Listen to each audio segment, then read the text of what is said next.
If the headset will actually sound decent, which I guess you could have tested it by recording and then playing it back, but I don't know. If it gets rid of the chair noise and some of the paper and the background noise, I'm all for you being on a smaller mic.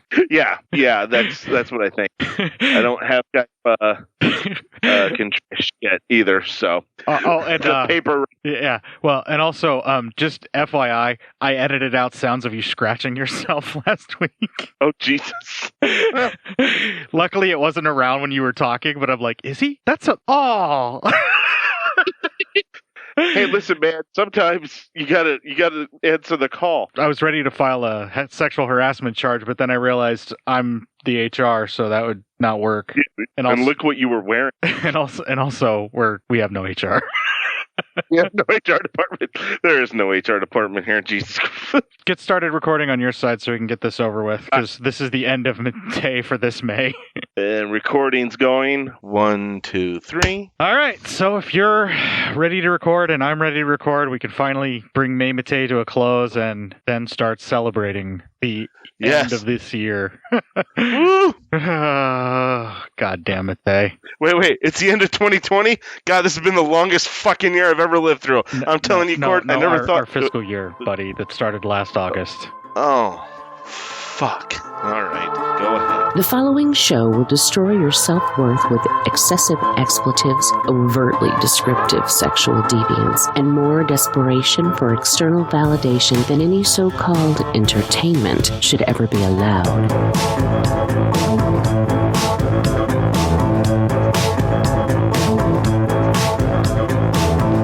Two talentless losers who are about as insightful and provocative as a comatose jellyfish. CinePsyEP249. A tendency to deprave and corrupt those whose minds are open to such immoral influences, and to whose hands a publication of this sort may fall. So if someone of a dirty bird gets hold of your stuff, and it makes them a dirtier bird, then it's labeled obscene.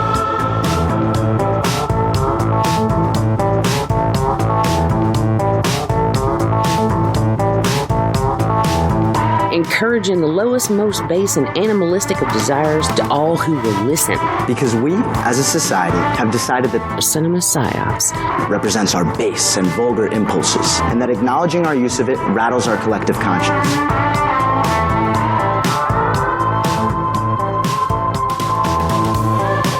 I was trying my best to make a positive impact in the lives of others, but secretly I was involved in a relationship that was taking over my life. CinePsyEP249. It was leaving me wounded and depressed, unable to even manage the relationships that mattered to me. Auditory vermin infesting every aspect of the human condition, spreading their filth and foul disease. The Black Plague of podcasting. CinePsyEP249 with Cort and Matt.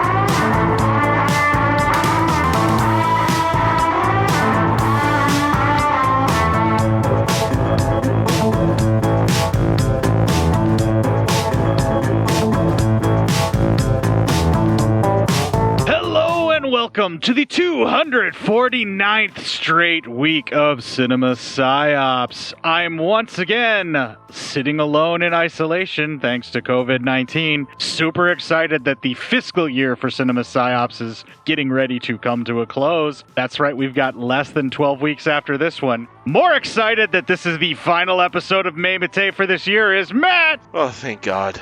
Thank you, Jesus. Don't thank God, thank the Gregorian calendar. I just wish it was the end of the year. 2020 will not go away. It will not go gentle into that good night. It's just going to keep getting worse before it gets any better here, buddy. I want to say, hey, Cort, you're wrong. But the nihilist in me is like, hey, Cort, I told you this is the way it was all going to end. I told you this. And then Cort says to you, you were being optimistic. It's not going to end. It's just going to keep getting worse. Yeah, that's right. There's no end. When everyone's like, hey, this will be the end of society. I'm just like, no, it's not. It's just gonna get worse, man. if it's the end of the world, we gotta get off easy on that. No, man, we're all gonna die. You thought murder hornets were crazy. Wait till you meet the chainsaw bears. You thought chainsaw bears were bad. Wait till you see the orangutans with sniper rifles. Sniper indicates like a military type thing. I think someone said, well, at least we don't have apes that are on horseback yet. And then August rolls around, and for my birthday, I get apes on horseback. Yep, there you go. They're not hunting humans, though. They're hunting rabid weasels. We just keep getting in the way of the shot. Yeah, right? They're fine. Everyone just causes so much trouble. We're all fine. We're all going to be fine here. I can't do it anymore, man. What's next? Moles, but they have like turbines attached to their feet, so they're really going to cause some more shit. Okay, let's stop filling up a calendar because I really feel like we're going to have some serious fake photography coming in of all of this stuff. I know, right? Turbine moles for fucking September, I guess. But guess what? October, surprisingly quiet. I would hope, because I would like to actually have Halloween this year because of all the stuff that could possibly be going on. It's like a full moon. The time changes over here in the States on Halloween night, and it's on a Saturday. It's all things that would be amazing to have. I know, right? But Jesus. I don't think it's going to happen, dude. The way the numbers are going, I think we're going to be locked down indefinitely until some type of a vaccine can be bought at a very high price for every individual who wishes to live, because that's the America we're living in right now. Pretty much going to come out. Now, we get it. This vaccine is going to be $5,000. And they may sound a lot, but do you want your family to live? And, if you can't afford it, well, I guess the weak just die. Thank you, Republicans. Yeah, that's basically what's going on right now. But there's pretty much worse things that are happening, Matt. We still have one more Mattei movie to talk about. I was kind of hoping we could just talk about how shitty our lives are instead of this fucking Mattei movie. Well, if you want to talk about how shitty your life is and bitch about politics, you got to get a hold of Darren over at Psychosomatic. He's primed to let you do such a thing. You're right. You're not wrong. As soon as I have a setup that, won't die, yeah, I'm going to do that. You won't have to record on his side, though. Like, he'll record you. You'll be fine. He's not mean like me. He won't make you record on your side. I will. Yeah, I don't, it's not like me recording on my side is all that bad. There's no extra work for me other than just having Audacity and then just pressing record. And you also do have to say 3, 2, 1 and clap. Oh yeah, I totally forgot. You know what? You're a fucking slave driver, you piece of shit. I'm a perfectionist. I'll freely admit it. So I'm not sure how I feel about The Other Hell. I'm going to have to basically defer to your review and see what you thought of it and what things you were able to kind of find in the movie. I don't know. I was hoping for more of a nunsploitation flick, and what I got is more of a spooky haunted house, like exorcism type story with nuns in it. And I was hoping for full-fledged nunsploitation and didn't get it. Yeah, I thought we were going to get a nunsploitation film when I saw The Nuns, and it didn't go that way. I don't know if I'm sad or mad about what we got, but I think because I had this idea of what it was going to be, and then it turned out not to be that. I don't know if that affected me, but yeah. Well, we were kind of spoiled with the Japanese nunsploitation movie we did a commentary with the VD Clinic on. But, I mean, is it nunsploitation if it's not exploitation like in a sexual, like sexcapade type nuns movie? Because there are plenty of sexploitation type nunsploitation films, but how does it become nunsploitation versus just a horror movie with nuns in it? Like, where does the exploitation come in? For me, it's the sexualized content. Yeah, I would say you can, though. It can be exploitative because nuns, for many people in this world, people don't want to see bad things happen to nuns because nuns are viewed as traditionally good people and more innocent people. Now, I said most people, just calm it down. So I guess you could still be because you're putting some of them through a lot of pain and suffering, maybe. But even then, this doesn't quite make that pain and suffering. This is more like just a spooky religious film than a nun-exploitation film. Yeah, and I don't know. I've always heard it sold as a nunsploitation film, and I was delaying watching it even though I had the Blu-ray. I was really hoping to close out May Mattei with some really seedy, sleazy nunsploitation stuff that was going to make you super uncomfortable. And what I got was a slow, sort of deliberately paced, plotting build-up of a supernatural type thriller film that, like, I don't know if my expectations are what's flavoring my opinion of it, or if it's more just maybe it just wasn't for me. I don't know. But it's certainly, as far as craft goes, I think this is up there. this is probably the best made of all of the fully Mattei shot films that we covered so far. The score is excellent. It's actually edited pretty well, and it's shot really well. It's just, is the material itself going to live up to my warm and fuzzy expectations of nuns? Yeah, right. So, I mean, yeah, there's some really mean nuns around here. There's just some really mean nuns. That could also be very true. I mean, everyone's heard Mother Teresa, I guess, was just completely fucking horrible. Yeah, well, you said it yourself. Hey, fuckers, religion's bullshit. God's not real. I wasn't talking for me there. Right. You were in character. Well, it wasn't even in character. I was making a... You know what? Fuck you. Just go play a goddamn ad or something. Well then, fucking shit. Matt is super flustered here, so we're going to play the Legion GoFundMe promo to try and help out our fellow Legionnaires that may be in need. It's sort of a bigger scale, give a penny, take a penny, as Bo is about to explain. When we come back, we'll have a little bit of music that I was able to grab right out of the soundtrack for The Other Hell, so everybody just cool about it. Be cool, guys. Come on, don't be dicks. When we come back, there once again will be no trailer. This is Bo from LegionPodcasts.com. Hey, it's been a crazy time, and when the world gets nuts, we're happy to offer some old-fashioned podcast entertainment. But for some folks, getting a laugh out of a show isn't really helping these days.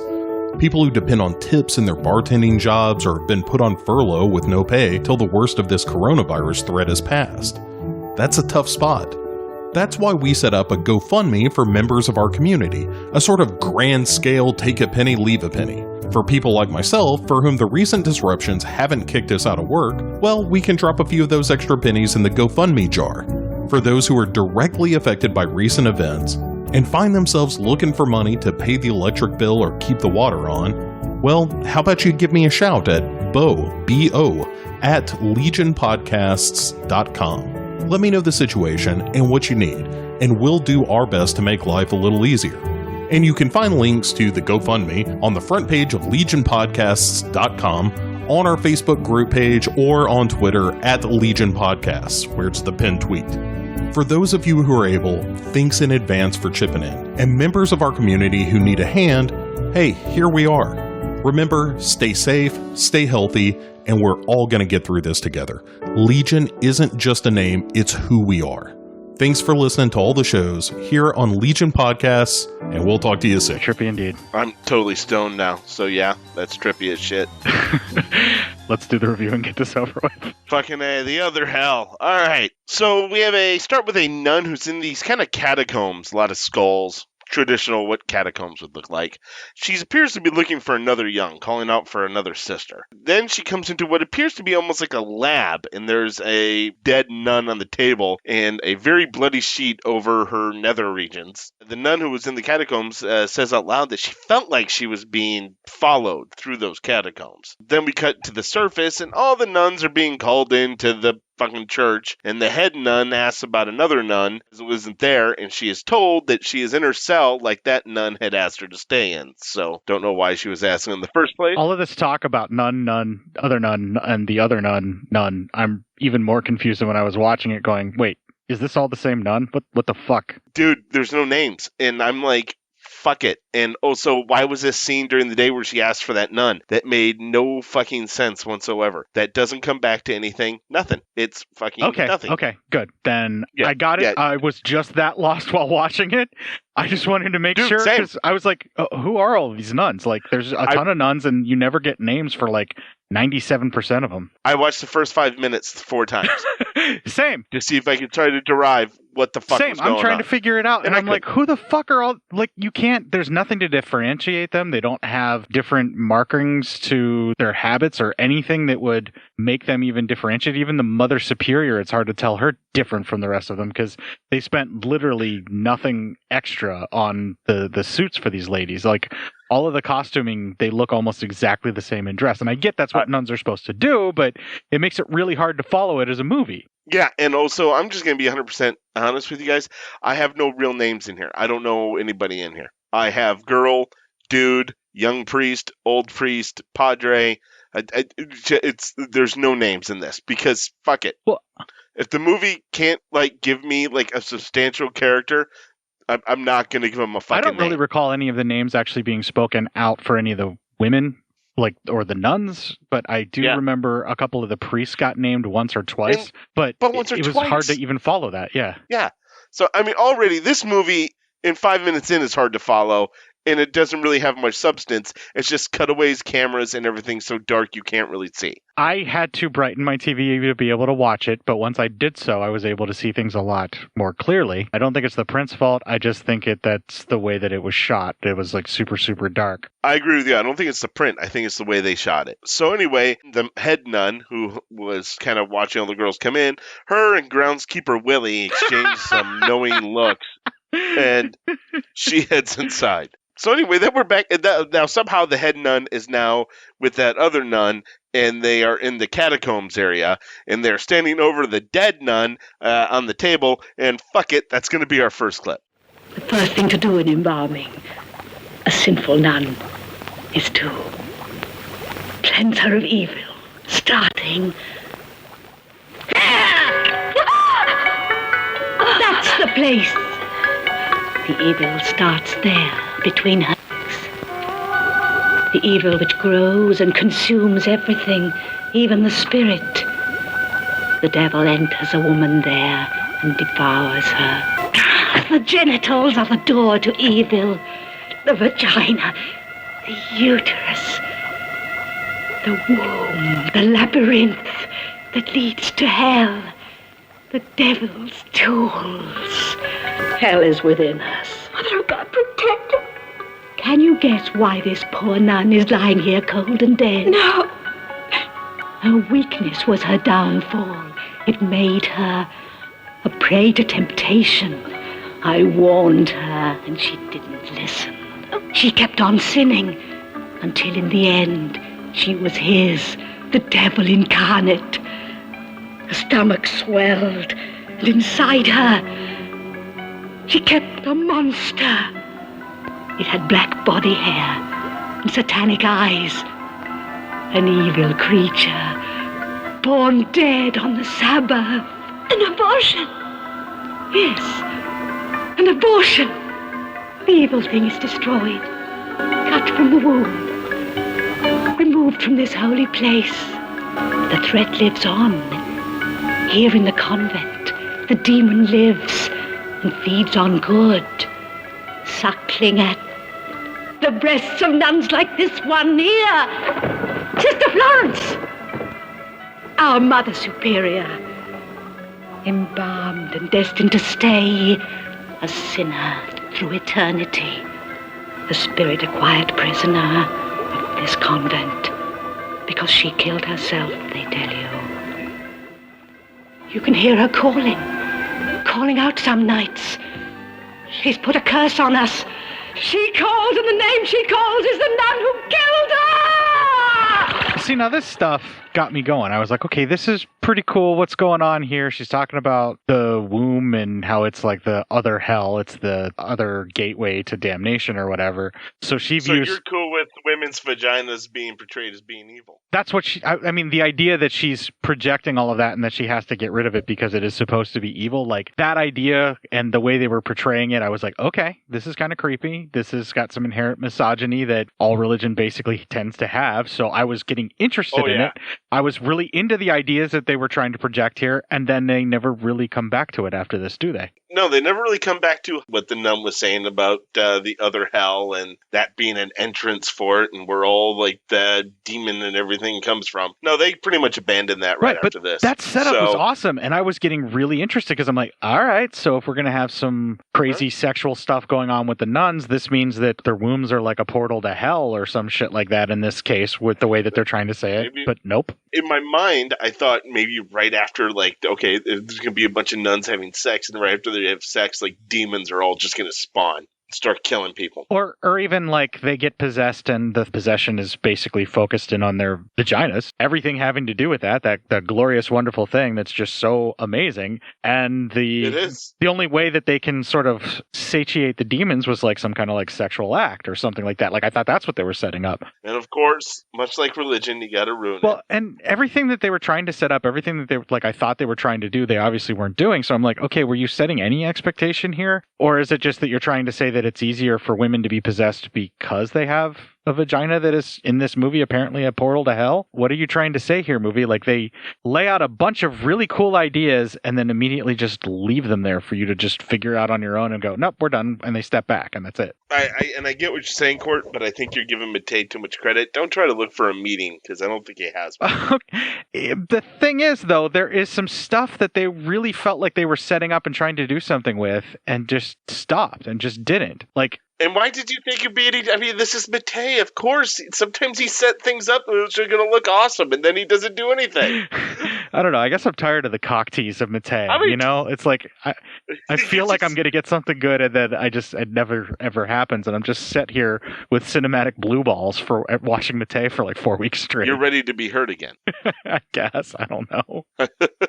Every time, man. You just keep going back thinking he won't hurt you, and he keeps hurting you. So anyway, as that lead nun is kind of going crazy down there, she goes really crazy and starts stabbing her assistant to death, and then we get the opening credits. I was into that. I'm like, okay, senseless slaughter in a nunnery. Let's go. Then we get to, they're kind of all eating dinner, it seems like, or breakfast, whatever, lunch. And another runs into the head nun, and so they go together and they go down to this lab and they find the bodies of the nun on the table and the stabbed nun on the ground. The head nun tells the group that it was an unfortunate accident and not to worry about it, and that a padre will be coming to check things out.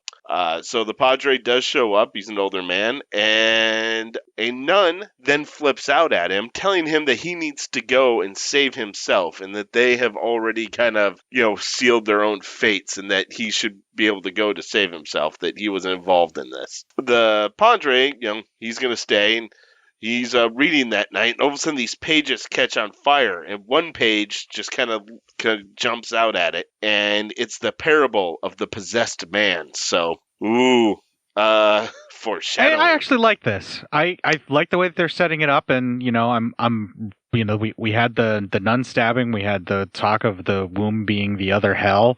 We got all these ominous signs of things that's come, and I'm getting really excited at this point the first time watching this film.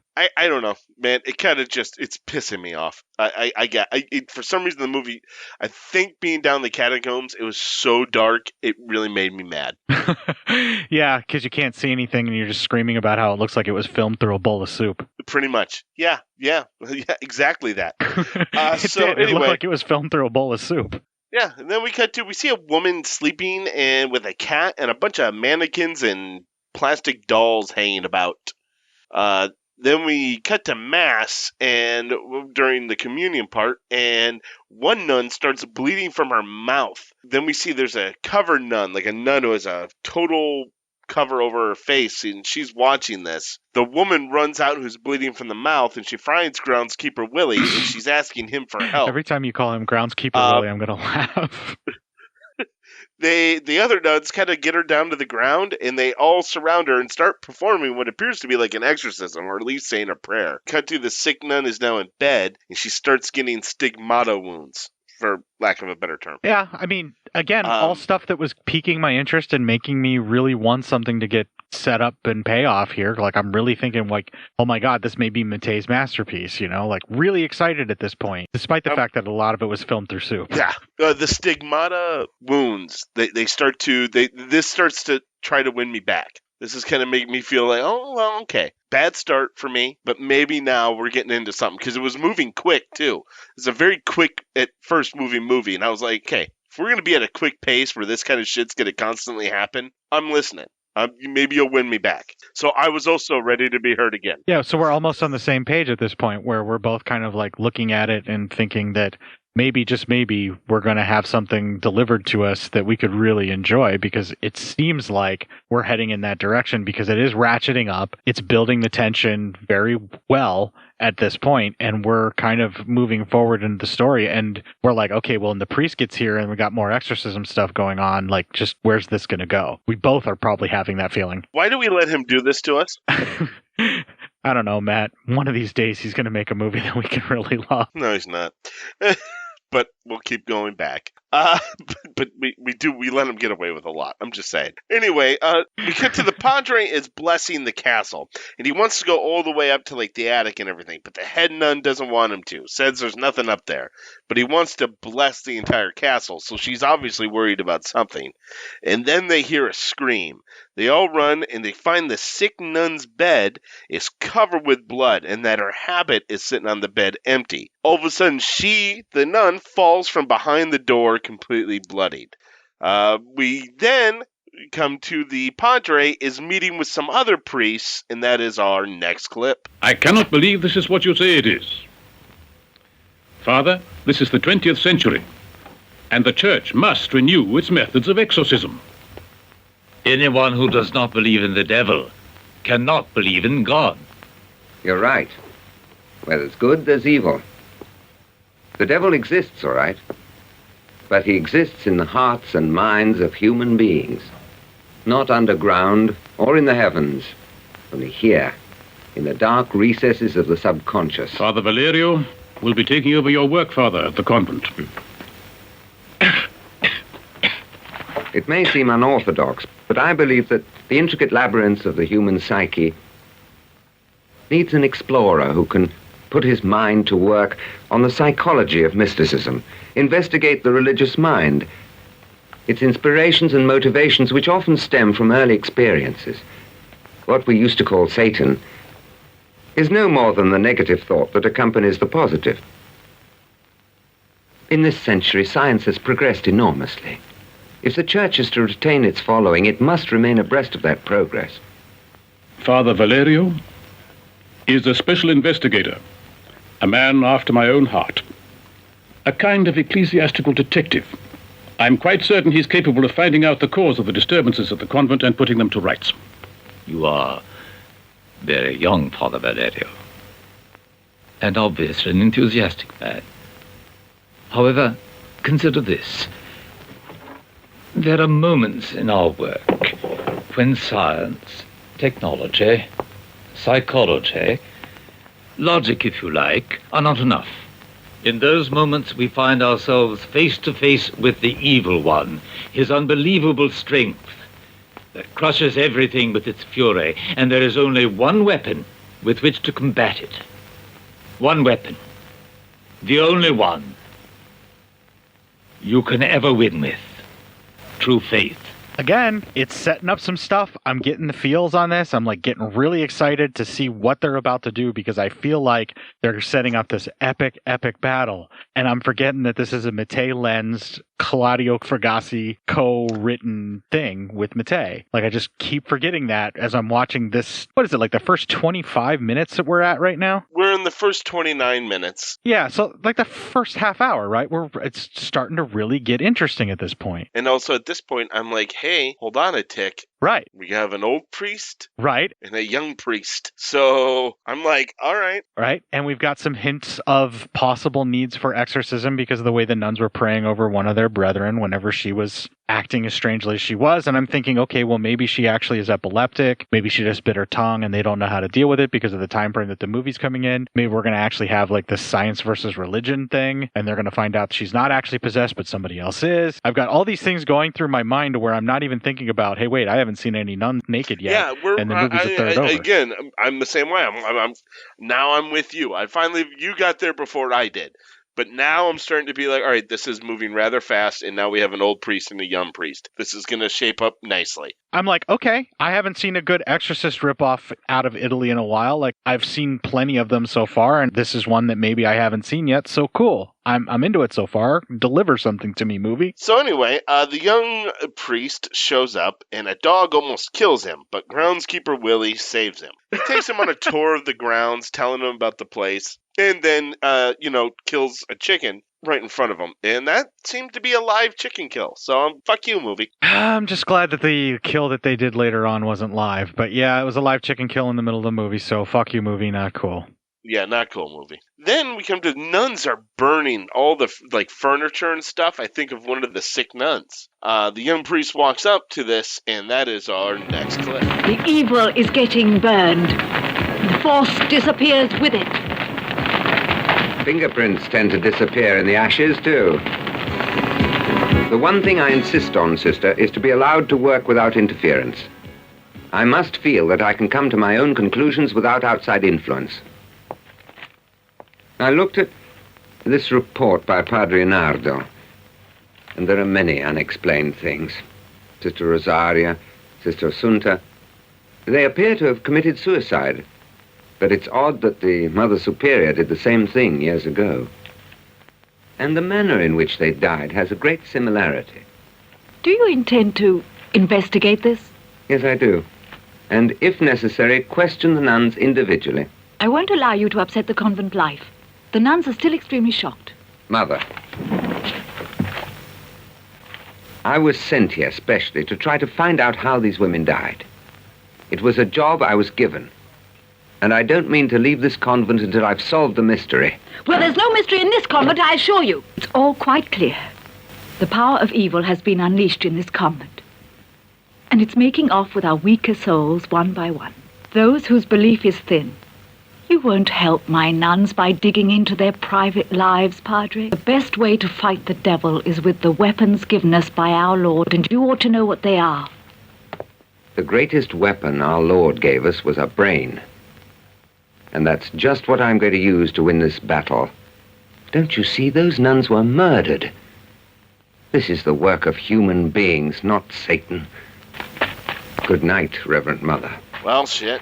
You know, so we already have some, now everyone's starting to combat who's going to win, crazy nun lady or the dude trying to use his brain. So anyway, the priest goes looking around, and he opens up a door, and there's a crazy older nun just sitting there smiling at him all crazy-like. That was weird. And then we see a cat is watching him as he's kind of looking around. Then he ends up in the tunnels where all these hanging mannequins and dolls are, and he's kind of wondering what the hell's going on about this. All decent enough atmosphere, although it feels a little like padding by the time we get to that room that we've seen already with the dolls and the mannequins. Yeah. And then, more importantly, we cut to the main nun is again stabbing and pulling out stuff from another dead nun. So that just must be her deal. But apparently this is all supposed to be like embalming and shit like that, preparing the body. It's their morgue, apparently. Right, but it was still interesting to watch her mutilate a corpse. You know, I mean, that's still at least something entertaining.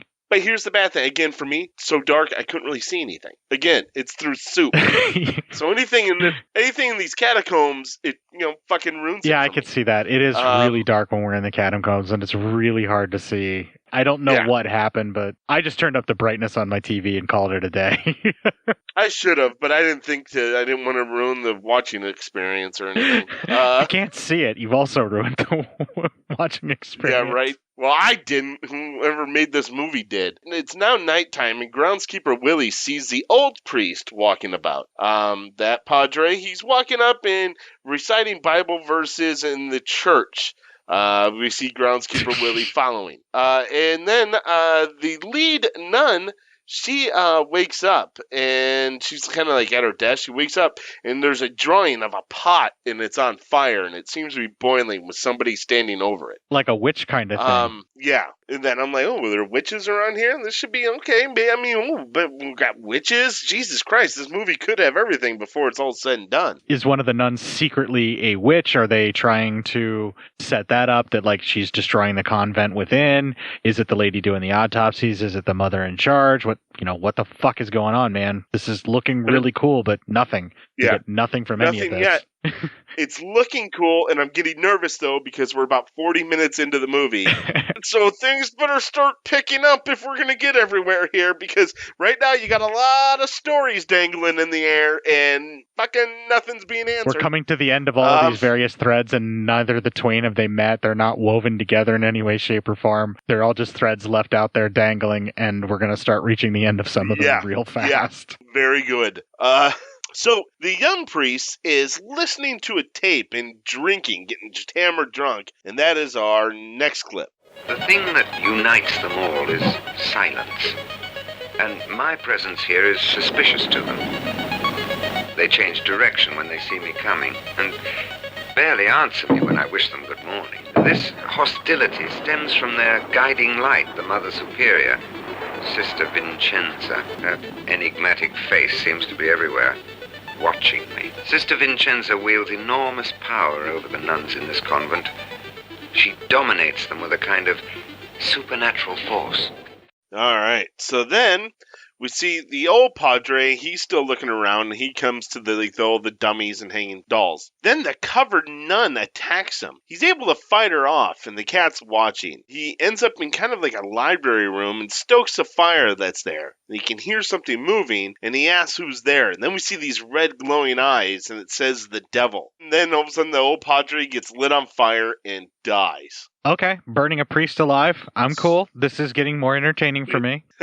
So the young priest wakes up and he listens to the recordings. Then a woman on the recording asks to meet him in the chapel for confession. He shows up into the confession, and the woman on the other side tells him that she loves him and that she will commit the ultimate sin just for him. Then a knife comes through, almost killing him. He gets out of there, the confessional, and starts looking around, and he finds that all the nuns are together singing, and he has a bit of a stare down with the lead nun, and then finds the knife sticking into the wall. The head nun then says she wants to show him something, how accidents happen. Shows him a crazy nun who she says got lost in the tunnels. She says she doesn't talk, and she doesn't. She just sits there, kind of mindlessly mumbling with gray hair. Now, remember the crazy nun earlier who was just smiling like an idiot? We don't ever see her. Right. And now there's this nun who got... So now we have another added story of a crazy nun who doesn't talk, got lost in the catacombs. We are now close to an hour in on an hour and 28 long movie, and there's another thread started. That's too late to start a new thread. I actually thought that was the same nun. It's just that her hair went gray from fear. That's what I was thinking. No, because the other one was older. Or it's supposed to be the same nun, and they got a different actress because they weren't paying attention. I thought it was going to be the same one, and her hair was supposed to turn gray from fear. But you're saying this is a completely different nun. They've abandoned one thread, and they're substituting another one. I think so. That's more Mattei, that I believe. Yeah. So anyway, the priest then has a sermon, and then when he goes to grab some things for the communion, he finds the dead padre's head. The young priest meets them with the cardinal, and that is our next clip. There must be a reason for all this horror. If we could only find a motive for killing all these poor nuns. But I cannot see why anyone would want to do such a thing. What if Father Leonardo was right? It looks as if we're face to face with a supernatural phenomenon. What other explanation is there for these awful murders, other than devil's work? It's the work of a sick mind. You can call it diabolical, but it's not. Someone must want to hide a secret. Someone who'd stoop to murder to avoid revealing it. Grant me a few more days, Your Eminence, and I'll try to break this case open. I hope sincerely you succeed. Otherwise, I'm afraid I shall be forced to close the convent and call in the police, something I prefer not to do. I shall have to change my tactics with the sisters at the convent. I've avoided treating them harshly till now. He's avoided contact with them almost entirely until now. Yeah, you mean really treating them harshly? Motherfucker, you haven't treated them at all. Denying them his presence is treating them harshly. Yeah. So now this young priest goes ripping the place apart, and it's causing the nuns a lot of agitation because they don't know why this is fucking happening. The head nun looks like she is going to go ahead and kill groundskeeper Willie. She starts yelling at him. What's in his pants is evil. She has a knife. Looks like she's about ready to fucking cut his dick off if he doesn't keep his mouth shut, until another nun tells her what the young priest is doing. The head nun and the priest, they have pretty much a blowout where he tells her to stay in her fucking lane, pretty much, and that he is outside of her jurisdiction. I mean, he pretty much tells her, you scare all these other nuns here, but you don't scare me, so. I mean, yeah, that's basically the conversation that they have condensed down into a nutshell. But again, none of this really tends to go anywhere. Like, why is she threatening the groundskeeper? Is he fucking some of the nuns? Is she obsessed with wombs because she's had to perform abortions here because they mentioned an abortion? Is the groundskeeper Willie guy part of this abortion thing? No know. We don't know because the movie never fucking bothers to explain any of that. They just keep moving on. Just keep going. I mean, we don't have time for your horse shit of wanting a movie with stories, okay? They have something to do here. They've got to show me more interesting stuff and not give me any kind of cohesive plot because it's an Italian film and I'm fine with that. Exactly. The priest, we have more time of the just padding of the priest investigating. The head nun goes around and she's now in the hanging doll room. The priest hears a commotion from above, so he's starting to hear a lot of movement up there. The priest then goes looking through that crazy nun's room. We see the masked nun puts the cat outside of the room. The priest finds like a loose tile. He lifts it up and it's a lock of hair. All of a sudden, the crazy nun starts choking him out with a rosary, trying to kill him. He passes out. Then she kind of passes out, but we can see he's not dead. He's still breathing. Groundskeeper Willie, it's outside. He sees the cat and he sends his dogs after it. Then we cut to a weird lady who's hanging out with the fucking dolls just with like a surgical mask on. And she's like watching. Unfortunately, at this point, the dogs catch up to the cat and the cat is killed. But not for real, thankfully. This is the one time the movie actually did something right. And yeah, he pulls out an obviously fake skinned cat from the bushes. Right, and when the dogs are rolling around with it, you can tell that the dogs are actually like being held down by their collars to roll around like that, and they're all playful. Their tails are wagging the whole time, and it's obviously fake enough to where I'm like, oh, okay, but like the implication, I'm still kind of like a fuck you movie for that. Yeah, right. Well, he's going to give his dog some of this sweet cat meat, apparently, as a reward. Then it all turns to maggots, and then one of the dogs bites his hand. Good for him. He fucking deserved that. Right? Then all of a sudden a gate opens up and the dog starts chasing him. Groundskeeper Willie is able to take shelter, but a dog gets in, bites him in the neck, and kills him. Good on you, pal. You deserved it. He's been sicking these dogs on everybody fucking else. Asshole. So anyway, the priest starts videoing the drawing he found of the nun with like the cauldron type thing. He's videoing it, and then he watches some film. It's almost like his camera all of a sudden makes a movie. And we see what it is, that old lead nun, she's trying to protect her baby. An older nun says that it's an abomination and tries to put the baby in a boiling pot of water, so no witches. That's lame. But still, it's a baby being boiled, man. I'm into that. Wait, clip. Yeah, I suppose. Clip. Total clip. The other nun, then that lead nun, grabs it, takes it out. The baby makes the baby makes the old nun choke herself to death. Satan! The lead nun then visits our priest in our next clip. I beg you not to take her. I won't allow anybody to have her. They tell me she's a monster. And it's just because she'd been ill-treated. She's a baby. My sweet baby. Little Eliza, my little Eliza. I never thought she was a monster. She's gifted with extrasensory perception and power. She can translate her thoughts into...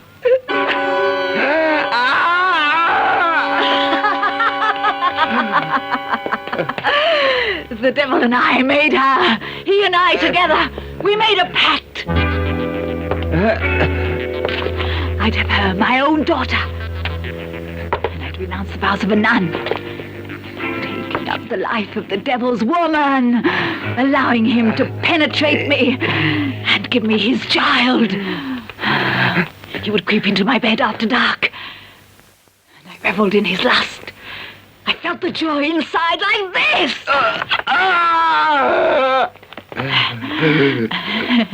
Joy and pain, do you feel it?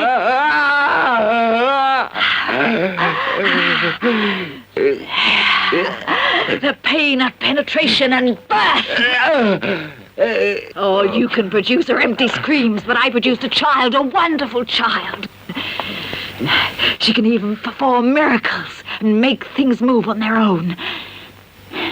And bring back the dead! The dead! She could kill if she wanted to, but she won't. She loves a man, see? Only she's mine. Oh, mine! No man will take her from me. Okay, so she's the one who had the baby. The baby's now one of the nuns? I guess. Or just something living in the castle, but... Okay, so is it the craziest kind of lady that can't talk? Like, no. They don't actually say which one is the one with the psychic power, right? The one you cannot see the face of. Right. Is supposed to be her daughter. Okay, so we've never had her established other than maybe she's the one running around the catacombs. She watched her cat get killed. She was the one with the surgical mask on. Okay, that's the daughter, and the lower half of her face is covered. That's the daughter. Okay, yeah. Yes. That I remember now. Okay, see, that's just how much of a indelible mark this film has left on me after watching it one day ago. All right, now it's coming back to me. So she's the one with the sort of surgical mask across the bottom of her face. Or when you saw a nun with a full white sheet over her face. That was also and her. she is the one who has been stashed in the attic the entire time, which is why this same nun wanted to keep them out of the attic whenever they were searching. Yes. And none of the other nuns know that she's there, and this is the daughter who was born and was supposed to be boiled, and then all the murder started because of this. And now we're supposed to believe that whatever power that this particular nun lady has is sort of like what Carrie has, but also a little bit like Damien in The Omen. So we have sort of like an Omen Exorcist mashup here with this. Something like that, yes. Okay, well that just raised my estimation of the movie. Clearly I need to watch this again because now that things are starting to fall together a little bit more, I probably should have given this more of a chance. There's still so many untied fucking everything. Yeah, but that's Italian film. That's not just Bruno Mattei. That's Italian film in general. There's so many ideas that are just left out. The problem is that we're spoiled from filmmakers like Fulci and Argento and all the other ones that do tend to tie up more of those than everybody else. Yeah. But like the stuff that they're setting out here, you have to do your own logic leaps and make your own story up in your head, which I do like to do, which is making me enjoy this even more now. Well, there you go.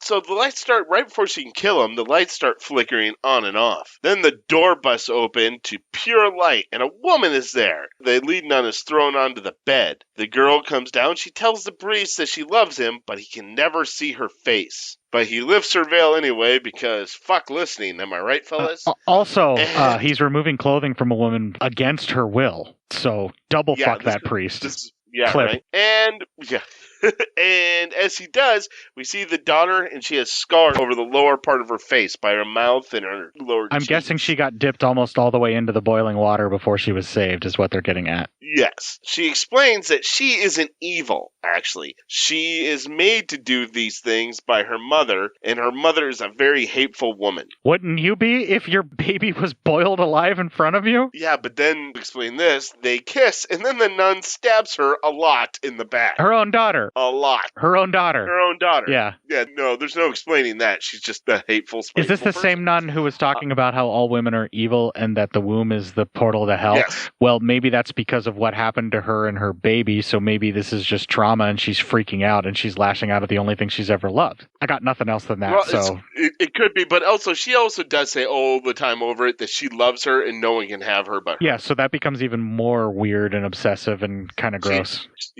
She has a weird, bad obsession with her own daughter. Lilith-Pharism, I believe they refer to that as. The girl gets up and kind of chases the nun, chanting, "Mama, Mama." The priest just starts screaming, and okay, bye. We don't see him again. Then the nun runs down to her lab, or the embalming area, and grabs a knife.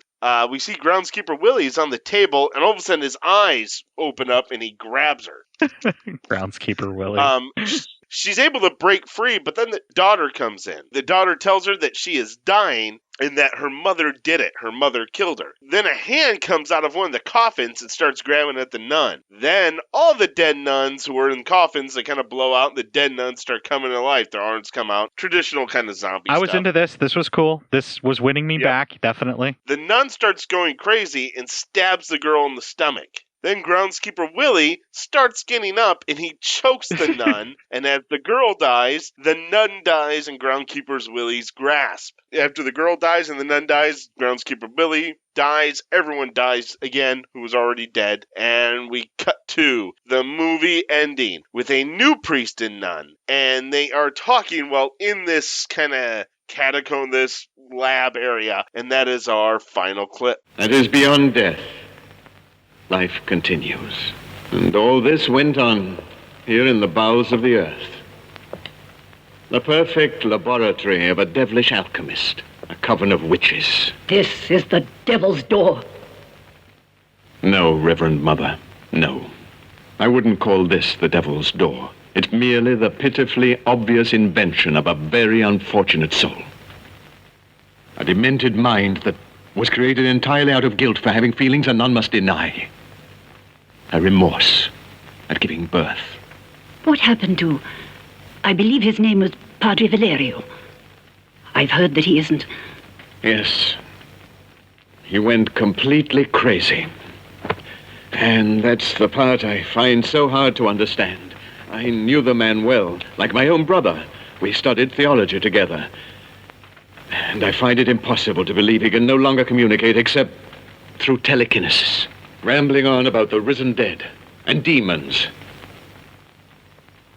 I think the truth of the matter is that he suffered a cerebral trauma when he was stabbed by poor Sister Vincenza.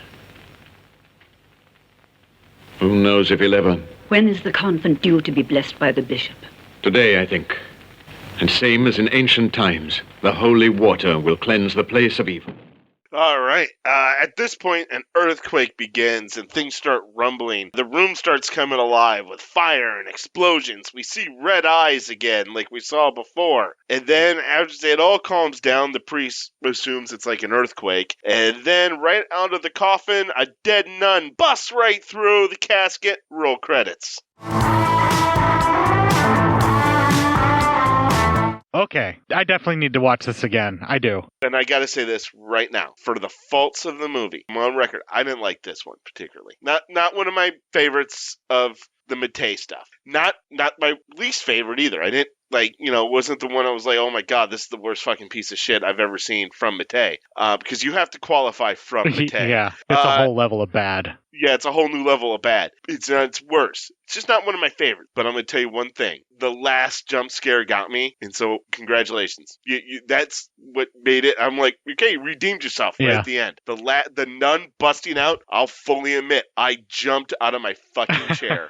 Well fucking done. Well fucking done. I even yelled, fuck you. Fuck you. I was like, oh, you fucking did it. The thing that was really frustrating for me was not really being able to follow exactly what was going on and really kind of falling victim to a lot of the Mattei make up your own story as you go kind of thing, where he just throws some images at you and hopes something's going to stick. But I really feel like the more you watch this, the more you're going to kind of see more of a story unfolding. But I also feel like the story that you're going to see unfolding is you filling in the gaps of logic with your own mind, which some viewers do enjoy that, where they kind of create their own story around the things that they're seeing on screen, and having things be left a little more up to interpretation and just being sort of symbolic in their nature works for some folks. And in most cases, when a filmmaker does something like that and leaves it open to your interpretation, like a Fulci, I end up liking that, and I think that they did a really good job with it, and I think that it works, and it's something that I rather enjoy. And I feel that has a lot more to do with Fulci as a filmmaker being an excellent filmmaker than anything. Whereas we're not getting that with Mattei. We're getting a lot of loose ends and something sort of tied up, but at the same time, not enough visual flair to really make us forgive all the other stuff, like, that's going on that's not quite being closed up. I agree. Lighten that shit up throughout the whole movie in the catacombs. Lighten it up as in picture-wise so you can see it. Yeah, and I'm not well-versed in Italian film, so I'm not well-versed in that they leave a whole bunch of open threads, because like you said, I've watched more Fulci than anything else, probably, or Argento. So, looking at it that way, maybe I could watch it again and then just, use my own imagination for it. Yeah, I think my feelings that I had for it the first time I was watching it was more having to do with the baggage I was bringing in while I was watching it, and being disappointed that this wasn't the kind of sleazy exploitation romp that I was hoping for. It's more of a Omen/Exorcist mashup, haunted house in a nunnery kind of story. I think some asshole just called it nun exploitation because it was about nuns, and so fuck. For some folks, all it takes is to have a nun in it for it to be nunsploitation, and until I actually saw this film, I was referring to it as nunsploitation as well. This is a horror movie that takes place in a convent. This is closer to the storyline, pretty much verbatim, for The Nun that was done years later by James Wan, like almost exactly the same kind of storyline, except the reason why the evil is taking place is different. But like the nuns, priests coming in to examine it and find out what's going on, and all of that stuff, like that's all there. in that movie that it feels like they borrowed very heavily from The Other Hell. I really feel like this film could use someone to come in, take a lot of the ideas, and just lift it up out of what we got here and just kind of like retool the script, make things make a little more sense, make things a little more cohesive, give us like some real setup and payoff, give us some more pathos of the individual pieces of the nuns, like have them reacting to things more where we can actually see them scared of what's going on and praying for strength, you know, as they're being terrorized. Something, but like, I hate to say it, but I feel like this is should be like a 2-hour movie and we should have gotten more than what we got. They just moved along so quick that it just feels almost fragmented and not there. Maybe not even longer, but maybe just use your time better. There was so much padding in this of searching around for shit that could have been filled with other stuff. Yeah, and they could have been shooting dialogue or just people acting scared and then external noises and things like that instead of just running around a catacomb. Yeah. I mean, the ideas are interesting. The stuff that they were setting up was pretty cool, and they just really had so much promise in the first 45 minutes. And then you just watch it slowly fall apart in the last 45. That's much like Mattei. Right? Great idea. Poor execution. Right. But this is still pretty cool, and it feels like it has so much potential, and I want to give it so much more credit for that, the potential that it has, but it just kind of falters at the end there a little bit, and all the ideas and all the stuff that they were trying to do, if they would have executed it better, would have been like that fucking Eerie Midnight Horror Show movie that we watched like last year. Do you remember that flick? Where the lady's possessed by, you know, the demons that were plaguing her mom that were into sadomasochism, and she keeps having that vision of Jesus coming off the cross to bang her. You remember that thing? Oh, yeah. So like if we could have gotten that crew behind the story in The Other Hell doing that kind of work, I feel like we would have gotten something a little bit more, you know, of a classic that we could really sink our teeth into and love. As this goes, it's just, like I said, it's kind of forgettable. Like there's stuff that like I completely forgot about the nun with the fucking medical mask on for a while, and you'd think I would remember that, but that totally etch-a-sketches in my brain no less than 24 hours later. Yeah. Yeah, right. That's not a good sign, because I've got a really good fucking memory, and this movie left no impression on me in that case. Yeah. I remembered everything else. I think I got so angry at the stuff with the cat that I just basically checked out for the last half of the movie. You shut down, man, with the cat stuff. I don't know. I feel like I need to give it another shot. I need to watch it again, but I don't know. Because it's going to be a while before I'm ready to give it a shot. But I believe it's on Amazon Prime, and I believe if you're a Prime member, you can get it streaming. And I believe it's the same cut that we got here, because they never cut it down. I don't know if it'll look any better or worse than the Blu-ray that we got. Probably the same print, because a lot of that stuff ends up on like anything that like Severin or Vinegar Syndrome does. They usually end up on Prime eventually at some point. So I believe that might even be the same print. I don't know. I haven't checked it. So it's worth checking out if you haven't seen it. It really is. And nothing that we've said is really going to spoil it, because the story that we laid out is about as much story as you're going to fucking get anyway. Yeah, pretty much. What we just gave you, that's the story. Yeah. And there's enough atmosphere and enough interesting things in this to keep my attention and really make me like it. But overall, it was just kind of disappointing, and I guess it's not for me. I don't know if it's because it's not sleazy enough or what I wanted specifically from it, but I will say that I feel like I need to give this another shot. I'm just not going to do it right away. Yeah, give it some time. Let it all marinate. Yeah, you got to give everything a second watch, especially if you're just only mildly disappointed in it. Unless you're like full on fuck you movie the entire time, you should always give something a second watch. Just don't forget that this, don't wait so long that you once again think it's going to be a raunchy nun exploitation. No, that much I'll remember, Matt. I will always remember where the exploitation and titties are in a movie. All right, good job. It may be my only skill in life. Nah, you have plenty. You put together this podcast. Yeah, weekly. For 249 weeks and counting. Fucking A, let's blow ourselves some more, why don't we? I'm just blowing myself. I'm not blowing you. Well, I said ourselves, so I'm blowing me, you're blowing you. Clip? I guess, probably.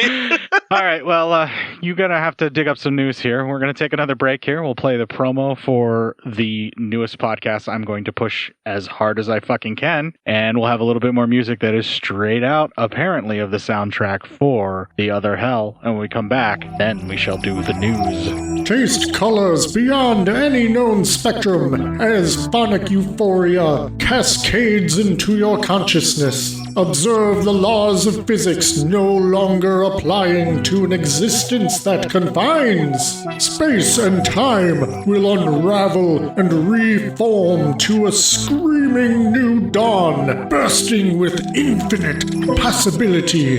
It's as easy as listening to the Corrupted Youth Podcast, where the father-son duo of Dan and Brennan explore the latest blockbusters, classic genre films, and the schlockiest finest of Golden Age VHS rental store flicks in spoiler-heavy fashion. Corrupted Youth Podcast is available on Podbean, Apple Podcasts, Spotify, Google Play, and more. Take a break from reality, unlock your infinite cosmic potential, and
Sex buddy, provided you are free of illness. Yes, you can have sex by sticking an erect penis into a vagina. You can. I know. It's surprising, but it's true.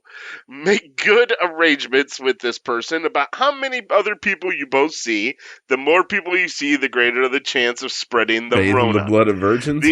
Yeah, probably. The RIVM has also issued advice for people whose long-term partners suspect they have contracted the coronavirus. Don't have sex with your partner if they've been isolated because of coronavirus infection, it says. Sex with yourself or with others at a distance is possible. It's going to cost you some serious cock. Pulling it just to pull it. It adds suggesting erotic stories and masturbating together as possible I got solutions. Botox in my scrotum. Funny story, dude. Yeah, right. Monday, the Netherlands began the first stage of a 5-phase lockdown exit plan. As part of the first phase, libraries, hairdressers, nail bars, beauticians, massage salons, and places providing occupational therapy were allowed to reopen from 11th And there's a lot of weighing around. The relaxation of restrictions came after Dutch Prime Minister Mark Rutte said the country had made headway in its efforts to bring the number of coronavirus infections and deaths down. Let's go lick some assholes. A further 200 infections and 53 deaths were recorded in the Netherlands in the past 24 hours. In total, 43,880 people have tested positive coronavirus in the country so far, with more than 5,500 deaths. So maybe you shouldn't be easing restrictions, you fucking crazy Dutch bastards. The problem is the people. You can have restrictions as much as possible, but if people aren't going to follow them, you're just going to make them feel like they're being rebellious and having a good time, and they're not going to follow them anyway. I mean, even the ones that we've had here, a lot of people haven't really followed. Like, we need education to tell people why they need to stay away, but even still, people are going to be fucking ignorant and still go out. But that education's lies. But I think in the words of Dr. Levo, how about no, you crazy Dutch bastards? You just wanted to say, no, you crazy Dutch bastards. That's why you picked this whole article. Actually, I didn't think of that till the very end of the article, believe it or not. I just saw the article about a government suggesting how people should do their sex. And I was like, I'm going to pulling it just to pull it. Exactly. No, I mean, it's a really bizarre time where, you know, you do have to worry at some stage about whether or not you getting laid is worth you also possibly getting infected with coronavirus, which is a whole other worry on top of all of the other sexual transmitted diseases you can get on top of that. And I think I read a study somewhere where, like, even sperm can transfer coronavirus too. Like, any bodily fluids can do it too. Coronavirus is now, I believe, officially a sexually transmitted disease. On top of everything else, yeah. On top of everything else. Well, it loves the proteins that live in your balls, so that makes sense. Yeah. Is that a clip? Yes. Yeah, probably. It's also true. Like, it's coronavirus super crack and that shit. It needs them proteins. We really need a vaccine. One, of course, that only the ultra-rich can afford, because obviously they deserve to live more than the rest of us. I can't tell if you're being sarcastic, but I sure hope. Yeah, sure. In other horse sex news. Let's do another news story, please. Another one? You got it. This one from our friend Blue. Also from the BBC News. Coronavirus football. FC Seoul apologizes for sex dolls in the stands. Everyone will be coming on my face. Every sex doll? Wow, that's a lot of work. Yeah. It's a challenge for sports leagues across the world. To play, they can only play and resume in empty stadiums. But how can the atmosphere be improved? However, not many clubs will be rushing to follow the example of FC Seoul. The top-flight South Korean side has apologized after fans accused them of using sex dolls in the stands. What's with all that asshole creep? In the sex dolls? FC Seoul insisted they were premium mannequins rather than sex dolls. That cock and shit, it's like metal. But did admit they came from a supplier that produces sex toys. And some of the dolls were holding signs advertising X-rated websites. Yes, you can't have sex by sticking an erect penis into a vagina. Oh, the sex doll. Yeah, right. Despite pornography being banned in South Korea. Okay, wait, back it up, Hare. Uh-huh. I want to make sure that I heard you correctly. Go ahead. This is in South Korea. Yeah. Pornography has been banned. Yeah. This soccer team in South Korea populated their stand with sex dolls, advertising their website as well as websites for pornography, which are banned in South Korea. That is correct. This sports ball team is now my favorite sports ball team that has ever existed. The mannequins manufacturer told the BBC they had apologized to FC Seoul, but they also reiterated that dolls were merely premium mannequins. We really need to emphasize premium, the highest of quality mannequins. You hear that, fellas? If your girl finds your sex doll, just tell her it's a premium mannequin. It's just a premium mannequin. It's nothing to be jealous of. Ignore the fact that it looks like your sister. Yeah, but no. So what happened at the match? Well, on Sunday, FC Seoul played their first home match of the K-League season. I have no idea what any of that meant. I'm assuming soccer. I'm going to be the biggest fan of this group forever, just because of the sex dolls in the stadium when it's illegal. I'm sorry, premium mannequins. Premium mannequins. Come on, man. The ground was empty, one of the many measures designed to prevent a COVID-19 outbreak. So before the match, a company called Dalcom offered to fill some of the empty seats in the club. Shut up. Are you talking about penises? I am. In total, there were 30 mannequins, 28 of them female, 2 of them male.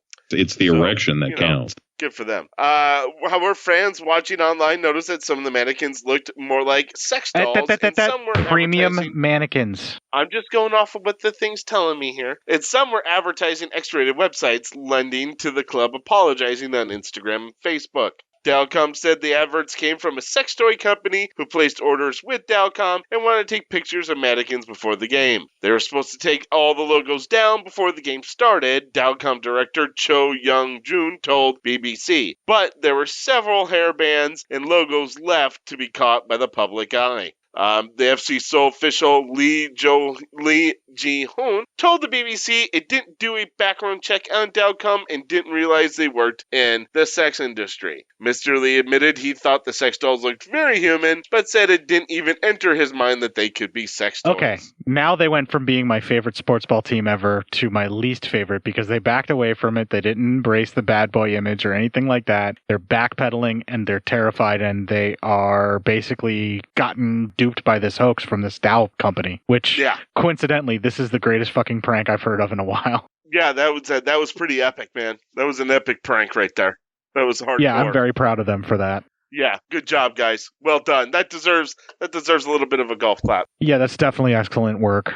Well done. Well done, everyone. Your family would be proud. I'm proud. Fuck your family. I'm proud. Clip. And that's it. That's the news. With that, we're going to take a little break here. We're going to play the Ending Legion promo. We'll have a little bit more music straight out of the soundtrack of The Other Hell. And when we come back, we will close out this fucking show.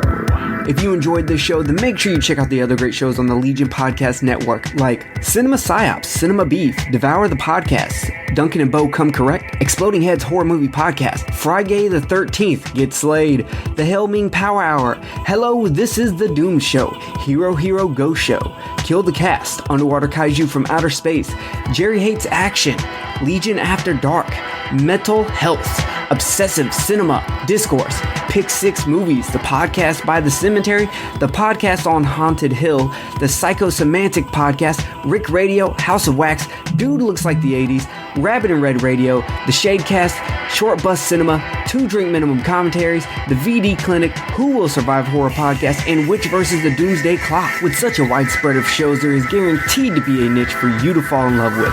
Horror, politics, movies, books, sex, music, commentaries, health, video games, kaiju, action, news, comedy, and opinions that would most likely get you killed in some parts of the world. We are proud to bring you some of the best podcasting in the world. Check us out at www.legionpodcast.com, iTunes, Spotify, Stitcher, YouTube, and any other dark corner of the internet where podcasts can be found. Right out of the movie that's working for us quite well, I think. Until you ruined it with your pseudo-spooky talk there. Fuck you, that was great. I don't need to hear it from you. Yeah, well, I have the power to mute you. Just keep that in mind. Yeah, I know. Do it then. Do it! Well, this is the closing of Mattei. This is the final film for Mattei. And what's up next, Matt? What are we doing?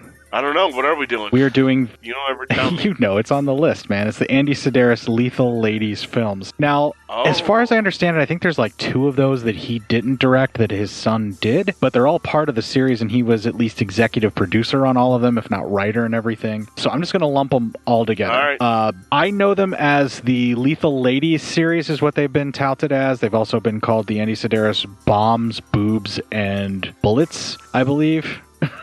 And then there's like Girls, Guns, and G-Strings are the other thing as well. I'm not sure exactly what I'll call it for the full franchise fest. I'm thinking I'm just going to call it the Andy Sedaris full franchise fest. That's just going to be the easiest to go because he's involved with all these films exponentially. So, there you go. And really that's the reason why I'm picking him anyway. It has nothing to do with the fact that like every single movie is filled with so much nudity and like every actor's super hot even though they can't act. All right. I mean, what could go wrong? No, trust me, dude. After the year that we've had, you are going to have a total blast with the Sedaris movies. And I promise you, you've seen at least one or two of these on late night cable and will remember it as you're reviewing them. I know it's going to happen. Oh, I'm sure. Now, I'm going to double check it, but I'm going to basically be trying to do them in the year, like in the order of the years that they were released. That's why some of them are going to be Andy Sedaris' son. I think it's Christian who did like one or two of them that'll show up later on. And then we'll be back to some of the final films that Andy Sedaris himself made. Now, we have about, I think, 12 total films that we're going to have to try and jam into 11 episodes. So number 260, which is our final one for the year, we're going to do a back-to-back movie review. All right. So that's the plan. We've got 11 weeks left in the Cinema PsyOps year, starting with next week at 250. And I'm at the point now where I'm like, why even celebrate the fact that we made it to 250? Because we've been doing it week for week, constantly at this point. Like, it's just closing out the 5th year, ending up into the 6th year is what's more important to me at this point. Right. I just want to close up 2020. So whatever steps get us closer to that. Well, just doing this podcast week by week and having something to look forward to, and also having something to put out there for everybody else, right? Yeah, exactly. Yeah, Thank so you. I am so looking forward to the Andy Sedaris stuff, and hell, man, 250 in under 5 years. Yeah, that's pretty fucking amazing. Damn. Only doing weekly releases. We didn't cheat it and split things in half like some podcasts have done to up their numbers faster. Didn't do any of that shit. Just straight 1 week, one number. And if we did a bonus content, that was labeled as bonus and it didn't count towards the total. Damn, man. Look at us being fucking for real. It's kind of the only bragging rights we have because we've never released anything that was quote-unquote evergreen content we recorded elsewhere and then released it just to have something. This is all always new content these 250 weeks that we're heading up towards. Finally. Where can you find all the previous content that we've been talking about? That's legionpodcast.com/cinema-psyops. You can also find our Facebook group where we have the highest quality of memes posted as well as some of the craziest fucking articles that you'll ever see. And just announcements and everything that's going on in our lives in the Facebook group. Got a couple of listeners that are both down right now, both hospitalized. Our boy Chris Mounts and then our good friend Bradley Adorn Campolina, I believe is how he pronounces his last name. It's an amalgamation of he and his husband's name. Bradley is from the Deuce podcast. He's down with COVID-19 right now. Not sure what's going on with Chris, but wanted to put it out there. You guys are in our thoughts. He said it was a leg thing, I think. That was that's what I that thought was he Ken. said. Ken's in the yeah. Oh, Ken. That's Yes. Ken. Oh, But- geez. So we have three listeners, right? And we're keeping prize on everybody in the group as best we can. I'm going to keep marking the announcements for anyone that's a listener or just participates in the group that I see something has gone wrong. We're going to keep updating there as much as we can and find out what's going on with everybody in the Cinema PsyOps group. Unfortunately, it's a side effect of what we have to do with what's going on with society now. I'd like to try and keep things fun and everything, but we're also kind of a family here, so we want to support each other as best we can. Yeah, and I'm that drunk uncle. You're the Uncle Bad Touch, who is Matt Psyop on Facebook. Aw, dude, I know I'm not. I'm way too socially awkward to be touching anybody. Also socially awkward, but not on Facebook, is Cort Psyops. That's me. You can email feedback to Matt, psyopmatt@gmail.com. Let him know that you've got evidence that he's nowhere near as socially awkward as he claims. I'm definitely as socially awkward as I can. You can email feedback to Cort, cinemapsyopscort@gmail.com, and let him know that you are, in fact, the one he's been looking for all this time. You are the dear friend that, in fact, has a link to a prince in Nigeria that just needs my bank account to transfer money to me. Dear friend in Christ. Oh, wait, that's just what the emails I've been getting there lately anyway. I mean, listen, are we all going to feel stupid when that Nigerian prince dies with all those billions in his apartment? No, that's... Just trying to give him That's away. how it always ends up happening. Now, I've actually jumped back on the hate-filled shitfest that is Twitter, @Cort_psyop. I unfollowed a bunch of folks. I pared all my follows down. I'm trying to build up from the ground up and see if maybe I can give Twitter another chance and enjoy it a little bit more. So... What is with you, ready just to go back into abusive relationships? I don't get you. I don't know. It's a pattern. We should really get you in to see somebody about Yeah, but you couldn't get me my father away from that. Oh, buddy. Hey, you doing all right? Yeah, I'll be just fine, because also on the Hate-Filled Shitfest that is Twitter is Matt Psyop, @MattPsyop, and I am @Cort_Psyop. I'm also on the gram of Insta, where I tend to have the most fun every time I'm on that media, being all social. I love to repost our memes that I am sharing whenever I find them on your timelines. Yes, we will, of course, share our memes that you made. For the people. You made these memes for the people. You shared these memes for the people. These people are the owners of our memes. And they would be posted. And I will post them on my Instagram feed, or our Instagram feed of cinema_psyops. He would post them post-haste. But only the highest of quality memes will be repurposed to become our memes for the people. Only the highest quality. We only believe in the highest quality. Well, as we're all out there struggling to get through the rest of May that is left, kick the fuck out of this month and this week.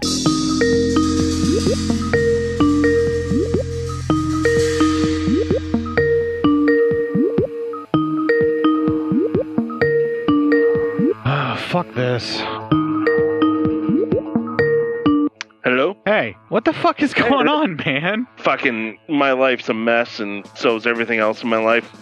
Your life's a mess, and so is everything else in your life. Pretty much it. I get home, and I'm like, alright, probably the computer went uploading B-sodded on me. It's happened before. Okay. Go in there, and I lost everything. And I mean everything. Your hard drive wiped? Yeah. Is this the same computer that got shit spilled on it, or is this a different machine? Oh, different machine.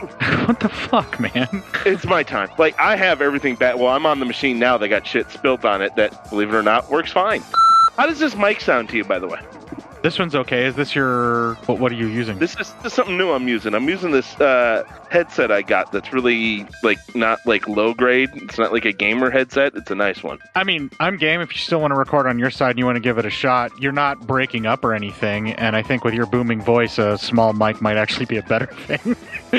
Maybe. That's what I was like, I'm going to try that. Also, it might help because my chair is also fucked up, and so it constantly makes noises. 1, 2, 3. And let me see here. Hold on. I want to... Okay, never mind. I've got to go ahead and delete that shit because that was stupid. And yeah, there we go. Wait till you see the orangutans with sniper rifles. Oh, no, that's just offensive. Why? They're hunting rifles, Matt. Oh, I'm sorry, not snipe. Those orangutans don't snipe people. They're just hunting for, rabbits and such.